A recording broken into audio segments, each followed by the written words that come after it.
Guarantee দিয়ে বলছি, বাঁধাকপির এই রেসিপিটা দেখলেই বানাতে ইচ্ছে করবে আর যে কোনো কিছুর সাথে ভীষণ ভালো লাগবে। তাহলে চলুন শুরু করি আজকের রেসিপি। ছোট্ট একটা লাইক দিয়ে পুরো ভিডিওটা দেখুন, আশা করি আপনাদের সকলের ভীষণ ভালো লাগবে। নমস্কার বন্ধুরা, কেমন আছেন সবাই? ভালো তো? পাপিয়ার ঘর রান্না চ্যানেলটিতে সকলকে জানাই স্বাগত। তাহলে আজকের এই দুর্দান্ত রেসিপিটা শুরু করার জন্য আমি প্রথমেই একটা বড় দেখে বাঁধাকপি নিয়ে নিয়েছি। তবে আমার পুরো বাঁধাকপিটা লাগবে না। প্রথমে আমি বাঁধাকপিটাকে এইভাবে দু অর্ধেক করে কেটে নিচ্ছি। প্রথমেই বাঁধাকপিটা দু অর্ধেক করে কাটা হয়ে গেছে, এবারে অর্ধেকটাকেও আমি আবারও অর্ধেক করে কেটে নেব। আপনারা যদি চান তাহলে ছোট্ট বাঁধাকপি দিয়েও বানিয়ে নিতে পারবেন, আপনাদের প্রয়োজন মতো এটাকে কম বেশি করে নিতে পারবেন। বাঁধাকপিটাকে আমি এইভাবে বড় বড় টুকরো করে কেটে নিচ্ছি।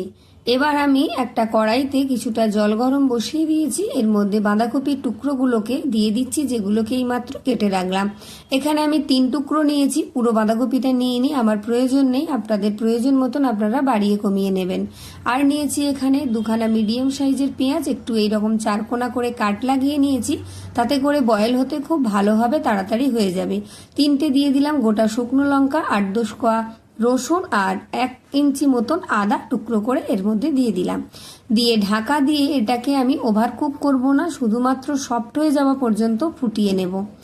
মিনিট 3-4 ফুটিয়ে নেওয়ার পর হাই হিটেই ফুটিয়ে নিয়েছি। এবার গ্যাসটাকে বন্ধ করে দিয়েছি, বেশ সুন্দরভাবে কিন্তু সফট হয়ে গেছে। এটাকে খুব বেশি কিন্তু সেদ্ধ করার প্রয়োজন নেই। জল থেকে এটাকে প্রথমে তুলে নেব, তারপর খুব ভালো করে এটার থেকে আমি জল ফেলে দেব। পেঁয়াজ, আদা, রসুন, শুকনো লঙ্কা এগুলোকেও আমি জল থেকে তুলে নিচ্ছি। তবে আপনাদের হাতের কাছে যদি টমেটো থাকে তাহলে টমেটো কাট লাগিয়ে সেদ্ধ করে নিতে পারেন। আমার হাতের কাছে টমেটো ছিল না বলে আমি এখানে টমেটো সেদ্ধ করতে দিইনি। এখানে আমি বাঁধাকপির টুকরোগুলোকে ঠান্ডা করে নিয়েছি, এবার একটু ছোট ছোট করে টুকরো করে কেটে নিচ্ছি। এইভাবে একটু ছোট টুকরো করে কেটে নিলেই হবে। এরপর কিন্তু এর থেকে যে জলটা আছে সেটাও বাদ দিয়ে দেব, আর মাঝখানের যে বাঁধাকপির শক্ত অংশটা আছে এটাকে আমি ফেলে দিচ্ছি। এটা সবাই ফেলে দেয়, আপনারাও জানেন। একটা প্লেটের মধ্যে তুলে এর থেকে আমি চেপে চেপে কিছুটা জল আছে সেটা বার করে নেব। একদমই যেন এর মধ্যে জল না থাকে সেদিকে খেয়াল রাখতে হবে। একটা বড় দেখে মিক্সির বাটি নিয়ে নিয়েছি, বাটির মধ্যে আমি বাঁধাকপিগুলোকে ভালো করে জল ঝরিয়ে দিয়ে দিলাম। এবার এর মধ্যে দিয়ে দিচ্ছি আমি 2.5 থেকে 3 টেবিল চামচ মাপের গুঁড়ো দুধ। আপনারা চাইলে দুধের সর বা মালাই বা ক্রিম ব্যবহার করতে পারেন। আর দিয়ে দিচ্ছি আমি 1 টেবিল চামচ গাওয়া ঘি, এর মধ্যে একটা সুন্দর ক্রিমি ক্রিমি টেক্সচার আসবে সেই জন্য। এবার ঢাকা দিয়ে একটা মিহি পেস্ট করে ফিরে আসছি। এটা পেস্ট করতে বেশিক্ষণ সময় লাগে না, দেখুন সুন্দর করে পেস্ট হয়ে গেছে মিহি করে।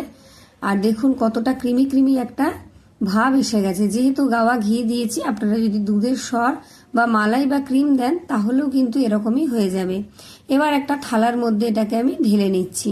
আর বাঁধাকপিটা পেস্ট করার সময় কিন্তু ভালো করে একটু ঠান্ডা করে নেবেন। আর পেঁয়াজ, আদা, রসুন আর শুকনো লঙ্কা যেটা আমি বয়েল করে রেখেছিলাম সেটাকেও আমি জল ছাড়া পেস্ট করে নিলাম। পেস্ট হয়ে গেছে, এখানে জল দেওয়ার কোনো প্রয়োজন নেই। একটা বাটির মধ্যে আমি সমস্ত মশলাটা ঢেলে রেখে দিচ্ছি। মশলাটা রেডি হয়ে গেছে। এবার বাঁধাকপির পেস্টটা নিয়ে নিয়েছি, এর মধ্যে আরও কিছু আমি মশলা অ্যাড করে নিচ্ছি। দিয়ে দিলাম পরিমাণ মতো নুন, 1/2 টেবিল চামচের একটু কম জিরের গুঁড়ো, 1/2 টেবিল চামচের একটু কম গোলমরিচের গুঁড়ো। দারুণ একটা টেস্ট আসবে, এটা অবশ্যই দেবেন। আর নিয়েছি এখানে 1/2 কাপ মাপের বেসন। বেসনটা আমি অল্প অল্প করে দিয়ে এখানে মিশিয়ে নেব, তবে বেসনটা কিন্তু বেশি করে দেবেন। আর দিয়ে দেবো এখানে আমি 1 টেবিল চামচের একটু বেশি সাদা তেল। ভালো করে মিশিয়ে নেব। বেসনটা আমি অল্প অল্প করে দুবারে দিয়ে মিশিয়ে নিচ্ছি। আর আপনাদের এখানে বলে রাখি, বেসনটা কিন্তু খুব বেশি করে দিতে হবে। আর যদি দেখেন একটু পাতলা হয়েছে তাহলে বেশি করে একটু ময়দা বা ডিম ভেঙেও দিয়ে নিতে পারেন। তাতে করে এই পনিরগুলো ভীষণ সুন্দর হবে, সফট হবে আর অনায়াসেই থালা থেকে উঠে আসবে। ভালো করে মিশিয়ে নিয়েছি, দেখুন বেশ সুন্দর একটা ফ্লপি ভাব এসে গেছে। আর যেটুকু বেসন ছিল সেটুকু দিয়েও কিন্তু আমি মিশিয়ে নিয়েছি। আর সাদা তেল দিলে বেশ একটা ক্রিমি ভাবও এসে যায়। এবার একটা প্লেট নিয়ে তার মধ্যে অল্প কিছুটা সাদা তেল দিয়ে ভালো করে মাখিয়ে নিলাম। এবার আমি যে পেস্টটা তৈরি করে রেখেছিলাম সেটাই প্লেটের মধ্যে ঢেলে নেব। একটা ছোট্ট লাইক দিয়ে দিন, আর হাইপ অপশানটা দেখতে পেলে অবশ্যই হাইপ করে দিন। ফেসবুক থেকে দেখলে পেজটি ফলো দিয়ে দিন।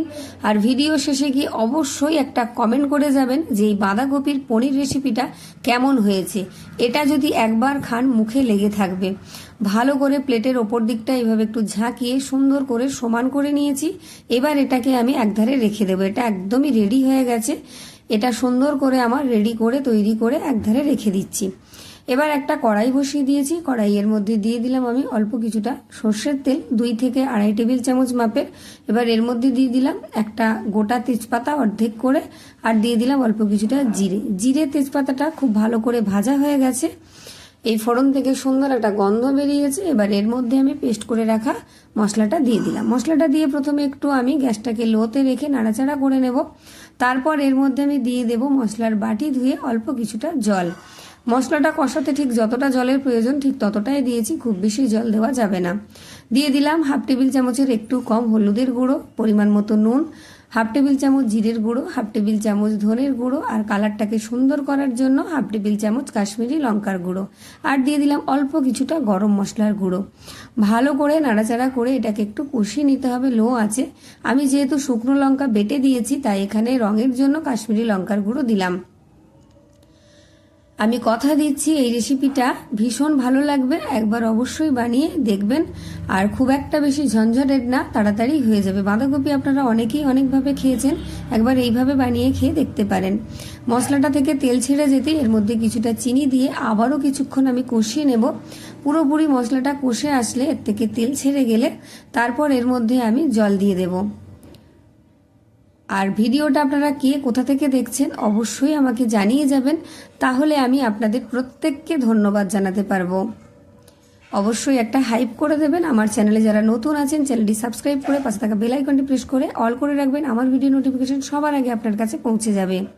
এবার কড়াইয়ের উপর একটা স্ট্যান্ড বসিয়ে আমি এই থালাটা বসিয়ে দিলাম।